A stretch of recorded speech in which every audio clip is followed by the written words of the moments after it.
提打包机故障情况。我们来看看这台出了什么问题。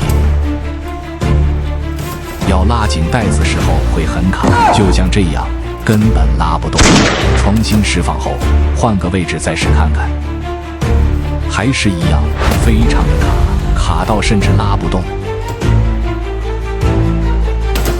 有可能是钢带的问题，所以我们不断换位置试试，再换另一头试看看，还是一样的状况。在经过不断尝试过后，终于成功拉得动了。除了拉不动外，结合与切断是没问题的，结合深度很不错，切带也切得漂亮，只需要处理拉不动的问题就可以了。